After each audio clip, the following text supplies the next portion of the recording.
Captain's Log. Star date, November 14th, 2025. We are live. Pew, pew, pew. Live with a brand new episode. Hang on. Let's put my enterprise ready. Brand new episode of FYC, baby. Woo! FYC. FYC with the amazing Perri Nemiroff and the mighty theinsnyder.com. Would you believe I have not even had my coffee yet this morning? And we are live in Los Angeles, where, if you believe the weather reports, it's going to rain like a motherfucker for the next 3 days. But that won't stop us from weighing in on this brand new live episode with our picks for Best Supporting Actor for the next Academy Awards, which are coming to you live on March 12th, March 15th, 2026. And then the nominations are January 22nd, 2026. All right, so here we are, Supporting Actor. Ian Snyder, I'm starting with you. What do you think of the field? What do I think of the field? I think it's a decent field. Yep. It's not my favorite, but there's some good stuff going on in here this year. Yeah, some great stuff. Great stuff. All right, I'm going to switch to you, Perri. More optimistic, I hope. What do you think of the field? I mean, I'm not gonna totally go against what Jeff said. I think there's a lot of good stuff here, but I also think that this is one of the categories that earlier in the season has narrowed the most, where, you know, when we were talking about Best Actress, for example, there are so many options and so many options that could still get in. Here, I feel like we're working with a much smaller group as realistic possibilities for nominees. Yeah. I agree with that. And just like, you know, the other categories we've done, the other acting categories, lead actor and lead actress, there's like 3 sure thing solids that they're getting in. You can bet the house on. And then the other 2 choices I went for in my 4 and 5 are picks that really have a good shot, are not locks, but they're the ones I'm really think deserve to get in, because, you know, we'll get to all that. But Jeff, we're going to start with you. What is your number 1 surefire pick for supporting actor for the Academy Award nominations? I'm going to go with former Fields Medal winner Gerald Lambeau, better known as Stellan Skarsgård. Stellan Skarsgård. Wow. Sentimental Value. I think that the other people in this race, they've either won before or they're a little young. Stellan Skarsgård has been putting out good work for 20, 30 years, probably longer than that. He's just a well-respected veteran. I think Sentimental Value is sort of the culmination of his career, and I'm hard-pressed to think that the Academy is going to ignore him. I think that now is his time to be rewarded. Exactly. And the shocking thing, Jeff and Perri, is that Stellan Skarsgård has never been nominated for an Academy Award. You know, and you talk about a body of work that obviously, you know, most people remember him from Dune, you know, and he's just did a 3rd movie, I think. But also, I mean, Mamma Mia, I mean, look at the range in that film, and going back to Good Will Hunting. That was, I think, the first movie I really sort of like noticed him. That was 1997. Perri Nemiroff, Perri, Normal Activity. Where is Stellan Skarsgård? Yeah, mine too. I love this movie. Yeah, I just watched it twice. It's great. It's really nice. I think especially, I mean, not that this has anything to do with his performance specifically, but when you get to the end where there's a certain script reading scene, and then you go back and re-experience the whole film with that scene in mind. I don't know. This one really got me. Yeah, no, I think it's like, you know, it is so relatable. It is so relatable. The script is so genuine and honest and organic. The acting performances feel so real. The movie just has such a lived-in feel that no matter where you are in the world, you're going to relate to this movie. I think it's extraordinary. I have Stellan Skarsgård number 1 on my list as well. All right, Perri, well, I got you. Who's your number 2? Who does number 2 work for? I am going to go with Sean Penn for One Battle After Another for my number 2. This feels like a pretty safe bet at this point. And, you know, I have him behind Stellan Skarsgård largely because I think there could be another one battle actor who gets into this race. So I'm just thinking that having 2 in this category might put them a little further back. We'll see. Okay, Jeff, where is Sean Penn on your list? Number 3. 3. All right. Why does he make the cut for you? I mean, he makes the cut because, I mean, obviously it's a pretty great performance, right? I mean, he's undeniably special in this movie. Just not as special as somebody else. Interesting take. I just thought Sean Penn was a powerhouse in this film. The kind of performance that only Sean Penn could give. It's a extremely layered, complicated character, scary in a lot of ways. You can't take your eyes off this guy. I have him at number 2 as well, Perri. Of course, Sean Penn is a 2-time Oscar winner for lead actor for both Mystic River, which came out in 2003, and Milk, which came out in 2006.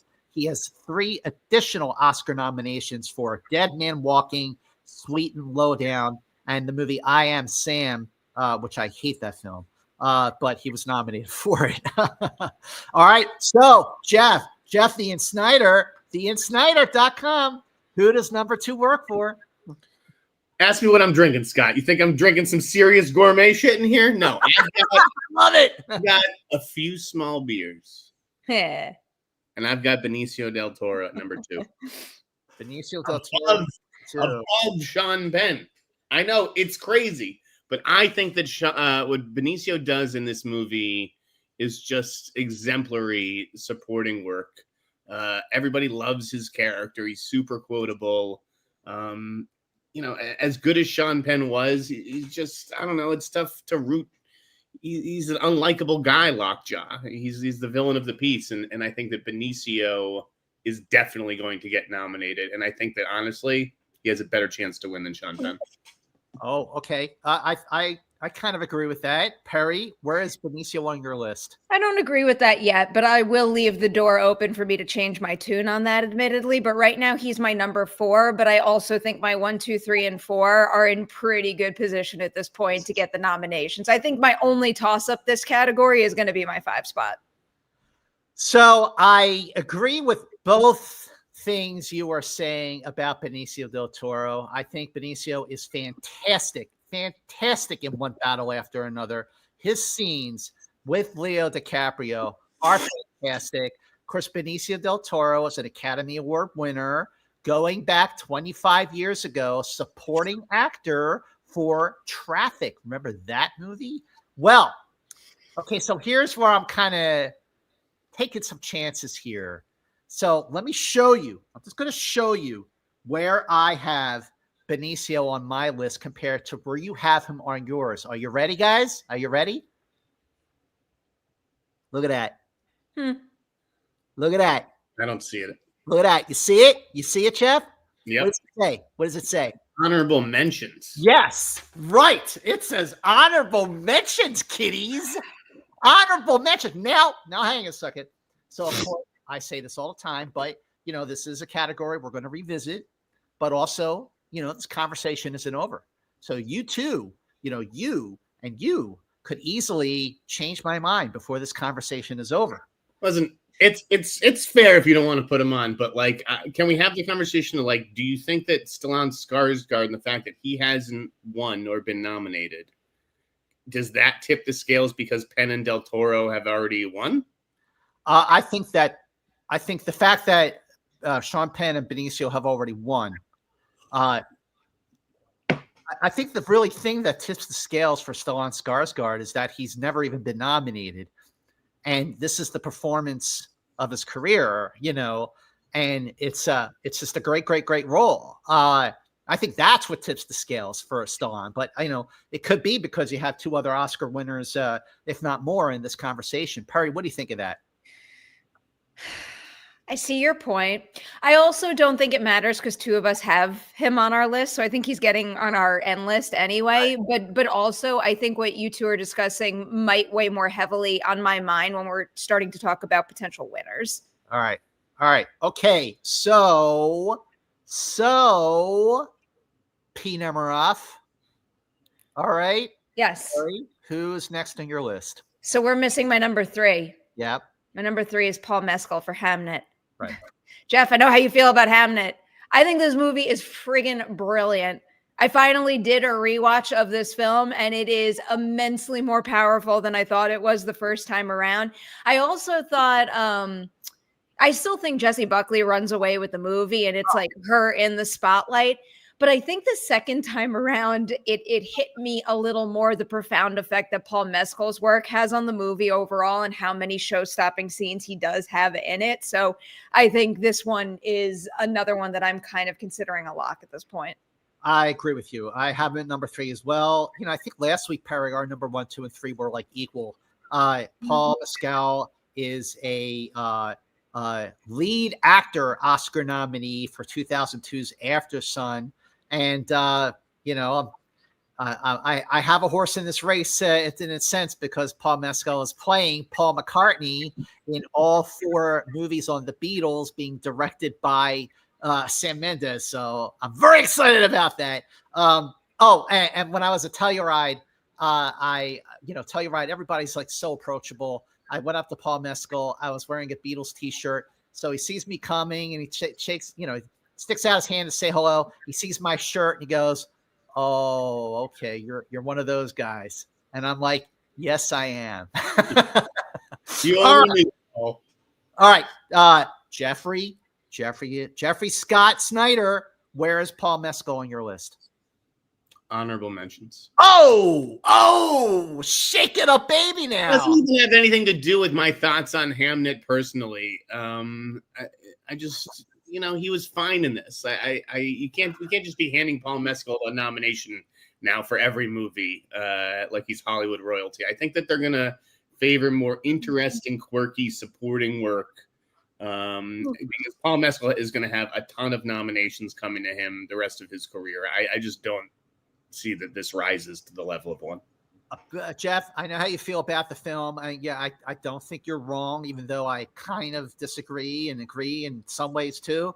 But I think regardless of how you feel about the movie, the performance is still staggering, especially Jessie. Again, that ends. I get why everybody's freaking out about this movie because the end is good, right? It end sticks the landing. The end sticks the landing. Yes, but I just want to rip that little gold hoop earring out of his ear the whole time.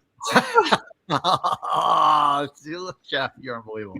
All right, Jeff, who's on your list that we didn't get to yet? Mr. Sandman, bring me a dream. Do do do do. Adam Sandler.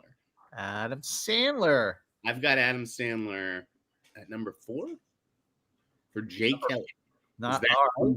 Is that crazy? Is that crazy? I don't know, Perri. Is it crazy? I don't know. I'm not going to write it off completely, but when you first said that, Jeff, admittedly, the first thing that went through my mind is like, who cares about Jay Kelly anymore?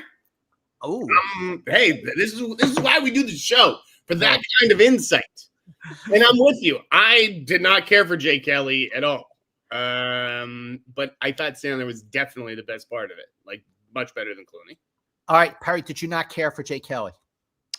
I actually haven't even seen it yet. I lowered that on my watch list because it does seem like the overall response to it isn't strong enough to push certain people into particular categories. Now through Thanksgiving is my time to binge everything that is available to us, which is quite significant at this point. But I am not predicting him yet. Who knows, though? Maybe the next time we cover this category and I've seen the film, I'll change and I'll be more in line with Jeff. Almost everyone in that room in the Academy has an advocate fighting for them in their corner their whole career, right? An agent booking them jobs. And I think that's what is going to like resonate in that performance. I think Sandler is just a mensch. I wonder if the goodwill that he earned with movies like Uncut Gems, allows people to take him more seriously in this movie. I don't think it's a lock by any means, and I could certainly am open to taking him off the final list. But yeah, I've got Sandler at 4. All right, so I'm going to show you again. I'm going to show you where I have Adam Sandler. By the way, Adam Sandler, you know, when he puts his heart into it, he is as good as an actor gets. Punch Drunk Love, which came out in 2002 from director Paul Thomas Anderson. He was incredible in that film, and of course, Uncut Gems is a film that he absolutely deserved to be nominated for. Uncut Gems is the Safdies that both brothers directed that.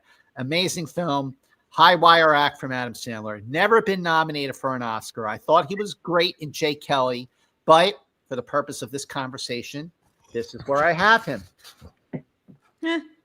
Okay, you like this? I like this kind of stuff. That's fine. That's fine. So, okay, but wait a second.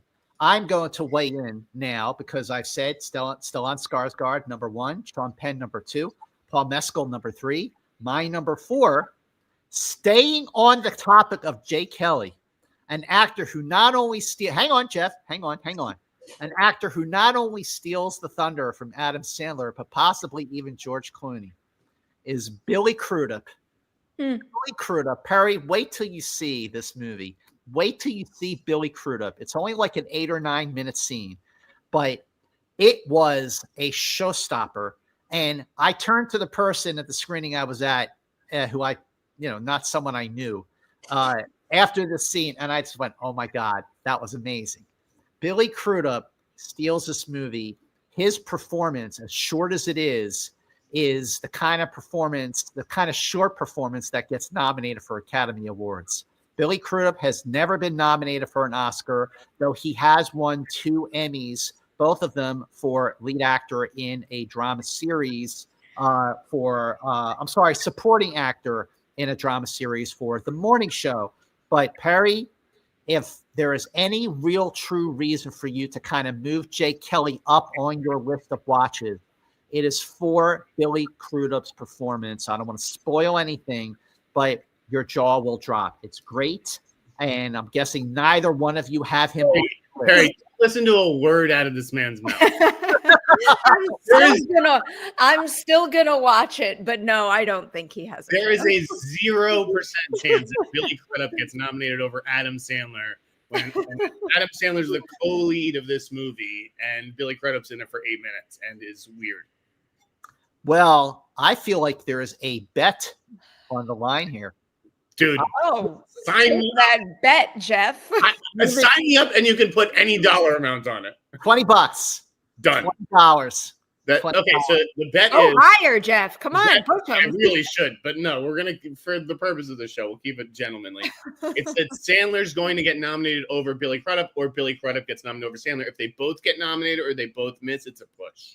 Okay. All right. So I say Billy Crudup gets nominated over Adam Sandler. You say Adam Sandler gets nominated over Billy Crudup. But in either case, that doesn't affect their standing on our list by the end of this conversation. This is just a bet. Yeah. Okay. All right. Perri. Terrible bet on your part. The film. I know Perri's going to text me after watching the movie. She's going to go, "Oh my God, Mance, you're right. Billy Crudup is amazing." Perri, just because I said that, don't not text me. Maybe. You don't want to say, "Oh man." I was gonna say, Perri, I'll cut you in for 10. If I truly feel that's the case, I will 1000% be sending you that text message. Okay, great. All right. All right, Billy Crudup doesn't. All right, right now I have him on the list. I think he's awesome. All right. Did we get to everyone on your list, guys? No, I have my number 5. Perri. So do I. Okay. Perri, who's your number 5? Can't wait to see Jeff's face. Because I saw a certain tweet from you. I'm going William H. Macy for Train Dreams. Wow. I think Train Dreams, Jeff, stop it. I think Train Dreams is the sneak attack of the season. We've spoken about this on, I think, the last 2 episodes of the show, where it seemed to be at the beginning of the season, Netflix was positioning other titles as being their front runners for Oscar season. And this this like smaller, more intimate, sensitive story ultimately started to pick up steam. And I think that's only going to continue through the season. I adore this movie. And I think William H. Macy's role in it in particular, it's almost like his character, like I do think that there's a through line that pertains to this throughout the film, but it's like his character kind of like jumpstarts the beating heart of the film thematically. And I really appreciate the supporting scenes that he has in it. I love Train Dreams. I saw it at Sundance, 11 months ago. It has really stayed, in the top tier of my favorite movies of the year. Now that I've seen it again and, drops, it's in theaters now. It drops on Netflix on Friday, November 21st, which is my birthday. Just saying. I love the film. I don't know if I would put William H. Macy in my top 5, but I hear what you're saying, Perry. Jeff, what do you think of that? Yes, no, maybe? No, I wanted to love Train Dreams so hard. I thought it was boring, but just leaving aside what I thought of the movie, William Macy just comes in and mumbles for like 10 minutes. Oh, that's not true. It's just like what? I sat there thinking of that prediction while I watched the movie, and I was like, this is crazy. I don't see it at all. It's just not there. He's not getting nominated. Oh my! Rewatch the fireside conversation and the tent scene. Like those are his Oscar clips. I'll do another bet with you if you want. All right, Jeff, who's your number 5? It's, people in the chat are like, how can we not have an actor from this movie, right? Movie X. And I've got your back, chat, because I've got at number 5, veteran Delroy Lindo as Delta Slim in Sinners. I think that Delroy is coming back around. Delroy Lindo, I have never seen more of a backlash at the Oscar nominations. The time that Delroy Lindo was snubbed for Spike Lee's for a movie nobody saw on Netflix from Spike Lee. That's right. But that film, The Five Bloods, and Delroy Lindo. And Delroy Lindo is just one of those actors, Get Shorty, Malcolm X, Cider House Rules. He's always great. And yes, he is great in Sinners. My feeling about Sinners is just it's a big ensemble. It's a really big ensemble. And I feel like Jack O'Connell was excellent in that film too. And make a case for Miles Caton too. Yeah, and don't they have him in supporting? All of those guys are in support. He's the main reason why I didn't wind up putting Delroy Lindo on this list. And I love him in general. I love his performance in Sinners. I'd be thrilled to see him get this nomination, but I feel like because Miles's role is a little more significant in the movie, I think people might be torn about voting for Delroy over him. Like I said, this is a big ensemble. It's a genre film. Genre films always have a little bit more of a struggle when it comes to recognition from the Academy Awards anyway. Not saying it's out of the question, but, I still really have my heart set on Sinners getting a lot of Oscar nominations, big ones. But you've got a great ensemble. All these supporting actors are worthy of nominations, deserving of nominations. Do they cancel each other out? Does Delroy Lindo not make the cut? He deserves to, but so does Jack O'Connell. I mean, it's definitely something of a hope diction, but I keep going back to the first half of that movie when everyone's trying to get Delta Slim to come play at the juke joint. And I love the first half of that movie. Right. The second half is why I didn't think it was a great masterpiece, because to me, it just kind of fell off once the vampires come in. But the first half is what made me so interested and why I cared. And I think that Delroy Lindo does enough in that first half to justify a nod. Well, I love the second half as much as the first because I love the way it seamlessly transitioned into what it turned into. But that's a whole other conversation. So Perri, Delroy Lindo on your list, yes or no? No. No, right. Okay. Then I'm going to do my number 5. My number 5, all right, taking another big swing here, but here's an actor absolutely deserving, giving not just the best performance of his career, but really having the best year of his career between this and another film. My number 5, The Force is Strong with Mark Hamill in The Life of Chuck. Don't laugh. Wait, Jeff, Perry, don't laugh. Come on. Mark Hamill was so great in The Life of Chuck.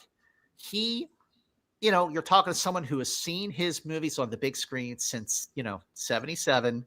And I just felt like, oh my God, like this is the greatest performance he has ever given.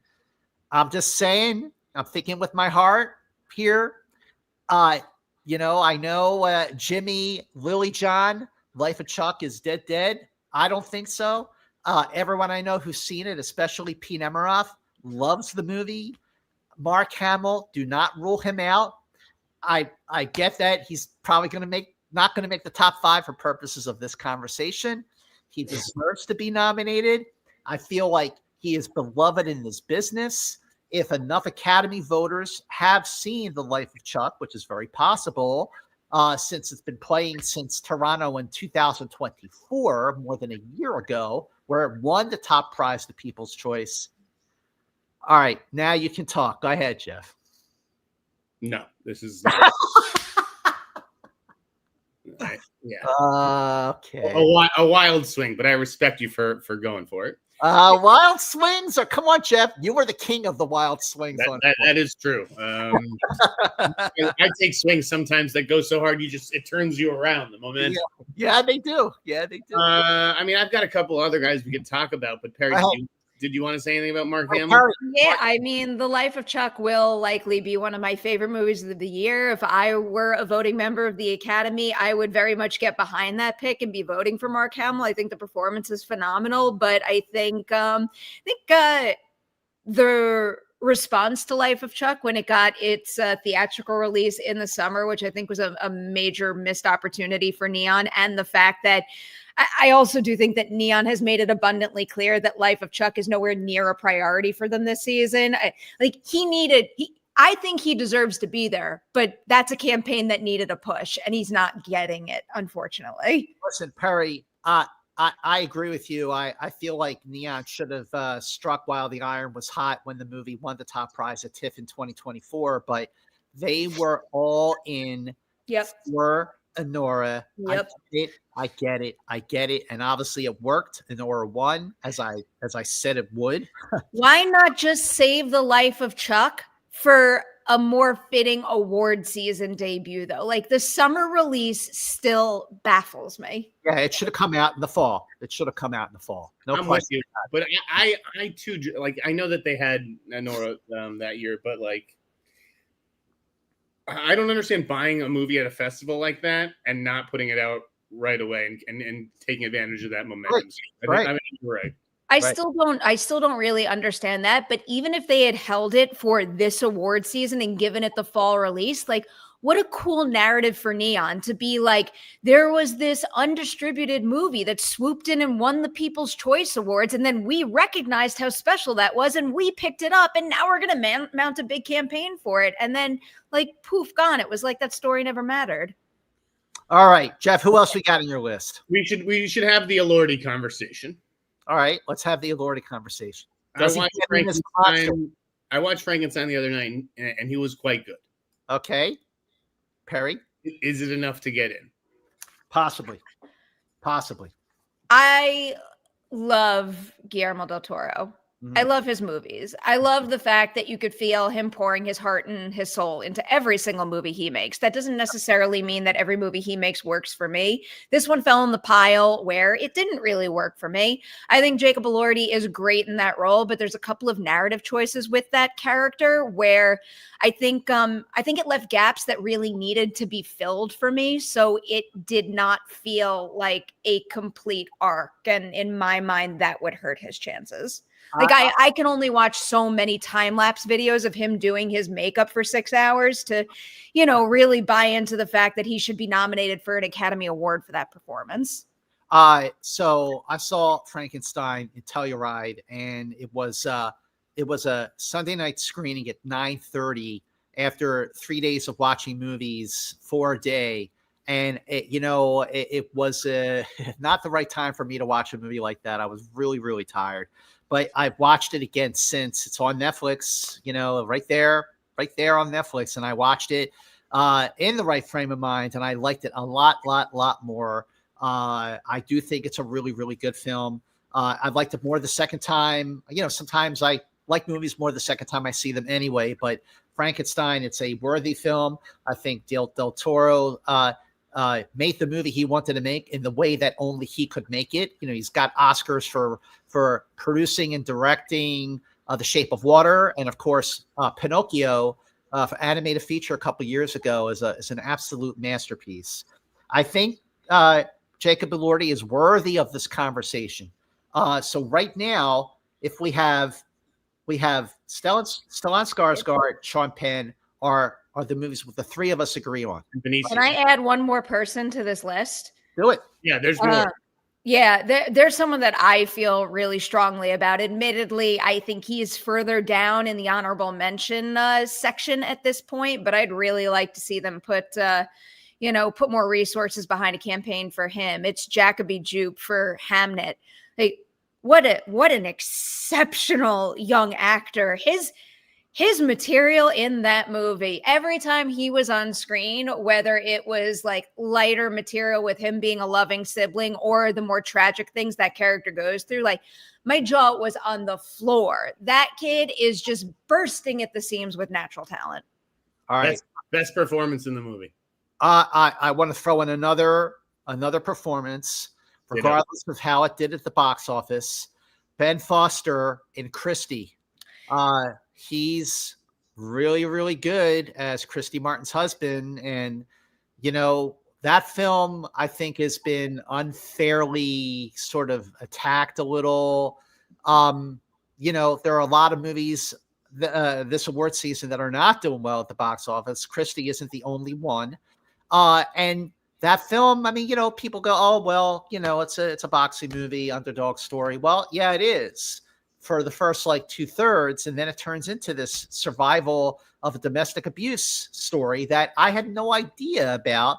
And I thought that both of those actors, Sydney Sweeney and Ben Foster, were great in them.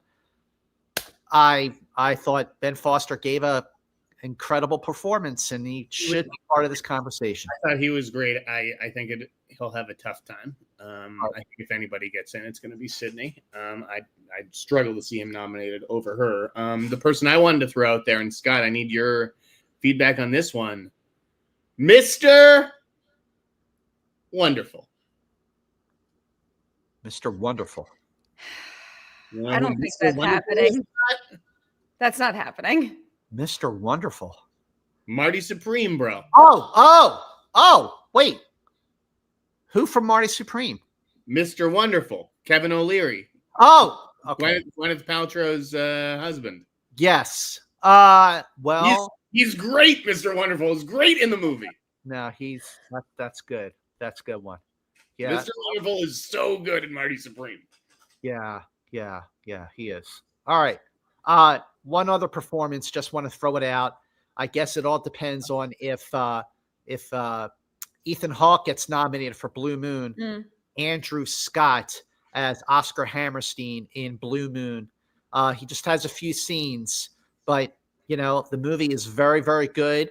Ethan Hawke giving one of the very, very best performances of an incredible career. He's also an actor at the top of his game right now between, Black Phone 2, The Lowdown on, I think it's FX on Hulu. Andrew Scott, really, really great in the film, but I think it's kind of a long shot. All right. So before we, start. What's that, Jeff? Or Jeremy Strong. Oh, Jeremy Strong. No, Jeremy Strong. Good, not. Yeah, I'm gonna say he didn't even come up in the episode, really. No. I feel like he definitely has been much, much better elsewhere, even though it's solid, given I would say maybe a little underdeveloped.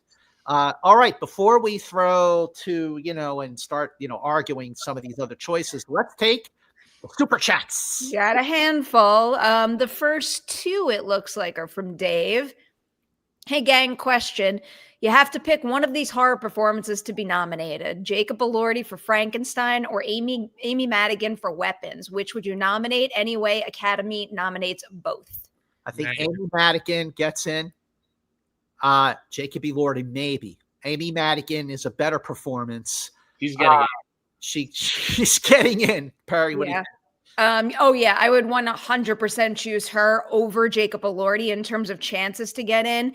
And even with what I said about Jacob Elordi and Frankenstein, I'm not like completely writing him off, but he's not close to cracking the category on my personal list right now. I think he's close, but I don't have him in.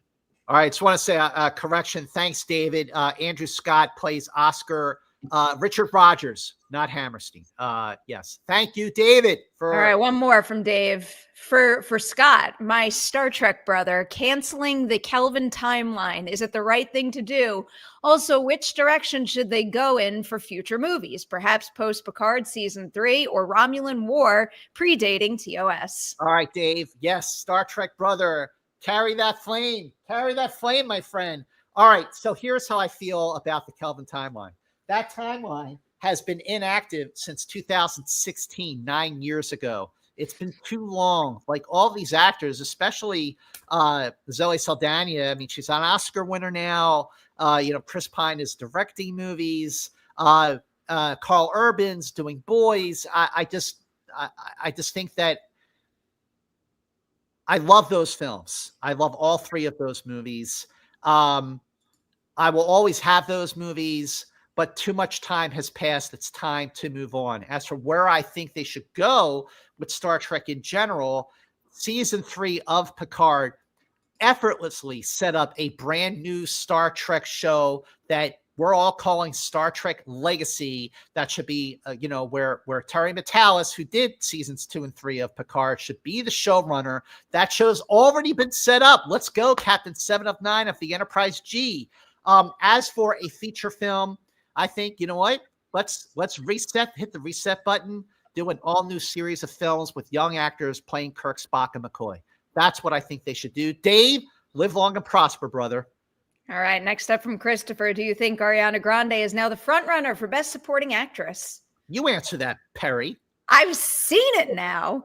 Okay.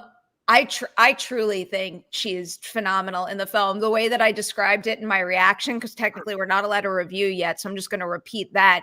I love the fact that she shines in this movie via a less is more kind of performance, especially when people loved her so much, including myself, in the first film because of how like big and colorful and animated Glinda is. And this time around, she's basically left to wrestle with, part of the problem that she contributed to. And it's a much more internal performance. And I thought she handled it beautifully. So I think her nomination is pretty much a sure thing. And I also think she does have a good chance of winning. I think she gets nominated. I don't know if she wins. We'll talk about that next week on FYC. All right, next up, after watching Springsteen and Frankenstein, Jacob Elordi totally deserves to get nominated here.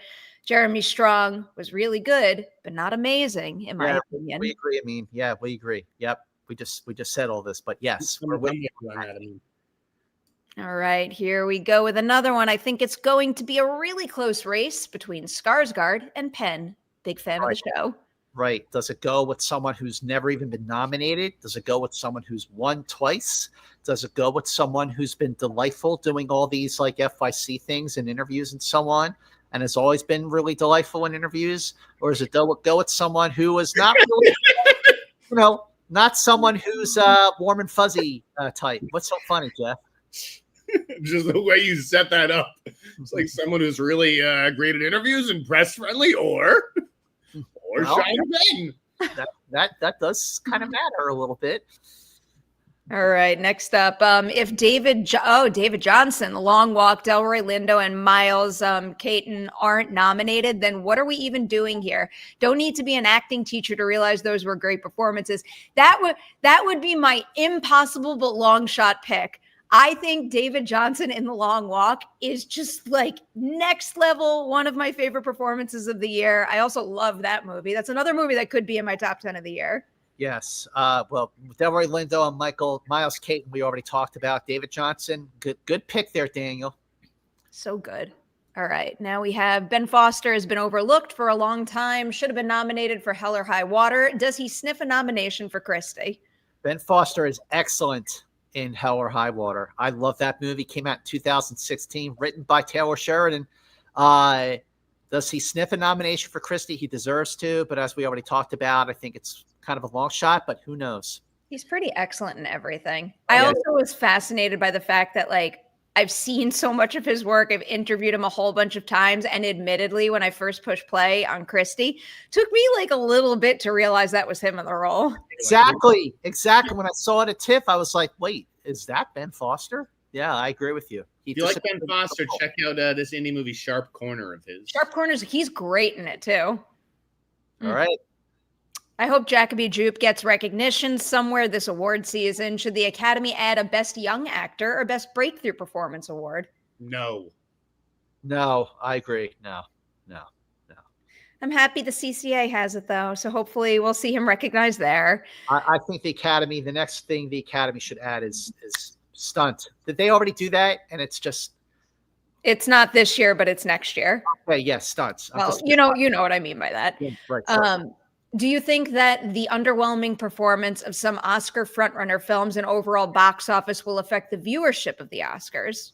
Jeff, why don't you take that, buddy? I mean, yeah, typically whether the movies are popular or not does affect the viewership, but this year's going to have, I would assume, Avatar and Sinners, and it's going to have some box office.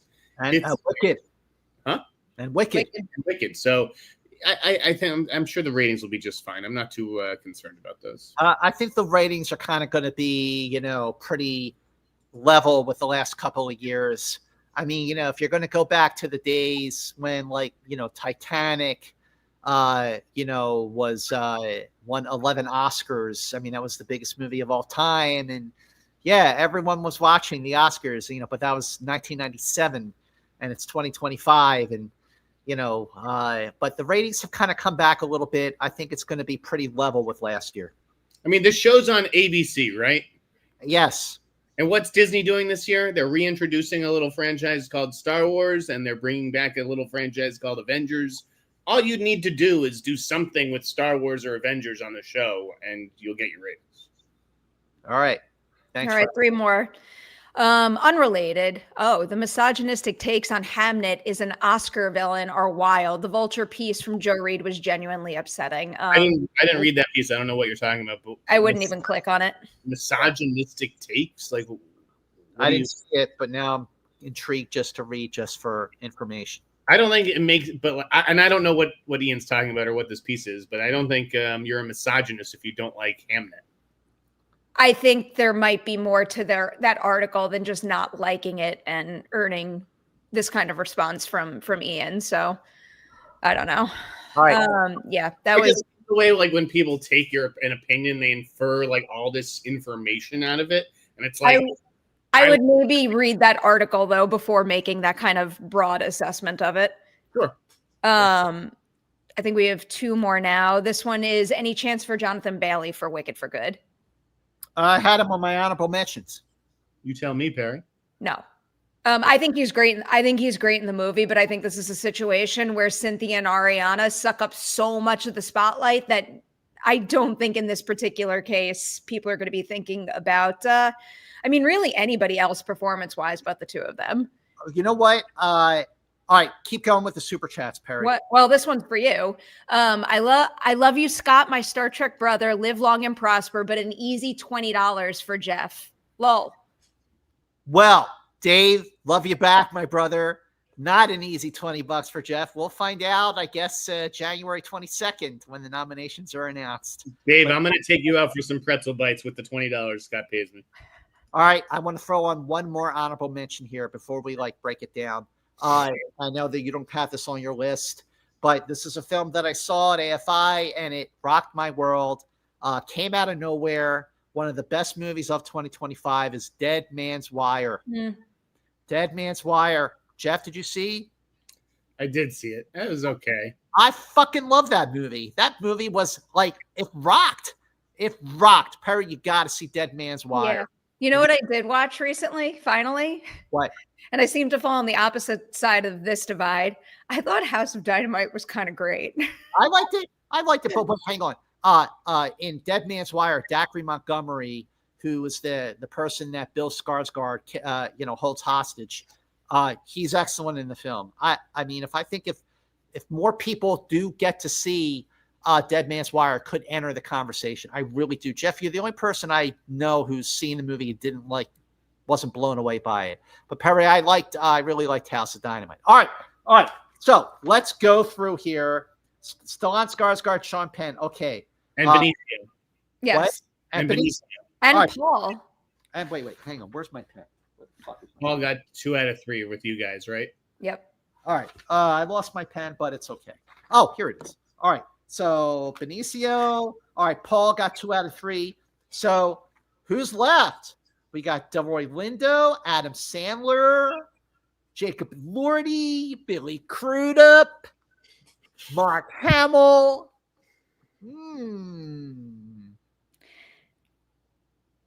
I have a feeling I'm not. Do I have any shot of getting either of you to budge on William H. Macy? No. Okay, in that case, I would veer towards Delroy Lindo of the bunch we discussed. Jeff? That's fine. If you guys don't believe in Sandler and you think Lindo can rise above the other guys in Sinners, I mean, I thought he was great. You don't think it'll be a Lordy, though? It's tough. This is tough. I still feel like, my opinion on the movie aside, it just seems like that conversation is pushing it towards, I think what a lot of us had expected at the beginning, it pushes it towards that movie getting its nominations in the crafts department. And I think a lot of Jacob Elordi's contribution to that campaign which is a great thing, is giving it an even better chance over there. So I think that's where that movie is going to live. All right. I mean, I think that you're right. Warner Brothers is planning a big push for Sinners, and it just hasn't quite started yet. And so we're going to be hearing more about Delroy, and that'll come back around. So I'm fine giving him the 5 slot. All right. I mean, look, I think Adam Sandler, for the purposes of conversation, deserves to get nominated. I mean, I know I love Billy Crudup, but all right, for the purpose of this conversation. What? Jeff, you're already going back on. You're already like, yes, Sandler deserves it. Might I recall the time that I was right about Parasite and you had to wear a paper bag over your head because Scott Nance was fucking right. And can I also remind both of you that when it came to last year's Academy Award winner for Best Animated Feature, everyone's going with the Wild Robot. I went with flow. And Nance was right. So what I'm saying is, don't fuck with Scott Nance. He knows his shit. Boy, we got a lot of F-bombs on this episode. I should have worn my "Don't fuck with Scott Nance" t-shirt. I've not had my coffee yet, so that's what it's all about. All right. So for the purposes of this conversation, here we go. Stellan Skarsgård for Sentimental Value. Sean Penn for One Battle After Another. Benicio Del Toro for One Battle After Another. Paul Mescal for Hamnet, and Delroy Lindo, hopefully getting his first Oscar nomination for Sinners. There you have our picks for supporting actor. We are going to revisit this when the time is right. In the meantime, please support FYC by sharing FYC on your social media platforms. Here's the thing. I know you're watching, whether it's live or recorded, and you go, oh, yeah, whatever. People are watching. They don't need me to share it. Yes, we do. We've been doing this for like 7 years now. And wow, yeah, my hair has gotten a lot grayer. Jeff has gotten a lot more thinner. So we care. We love doing this. Perri looks hot as always. Like, make sure that you share FYC on your social media platforms so that more people discover FYC. Scroll down right now and subscribe to Perri Nemiroff's channel so you can be the first to learn about the next episode of FYC, plus all of Perri's great content. Make sure you subscribe to The In Snyder and follow Jeff at The In Snyder on his social media platforms, and check out nomination stuff coming today, next few hours. And watch Jeff's other show, The Hot Mic with John Roca. I hope John Roca knows that every week I plug his show and his YouTube channel and his other show with you. Make sure you follow Perri on her social media P. Nemiroff or Perri Nemiroff. Make sure you follow me on my social media at Movie Mance on Facebook, Twitter, Instagram, TikTok. Make sure you subscribe to my YouTube channel, which is Scott Nance, and follow my brand new FYC related show, which is called Consider This. Until the next episode of FYC. Wait. Hang on. FY. See you later.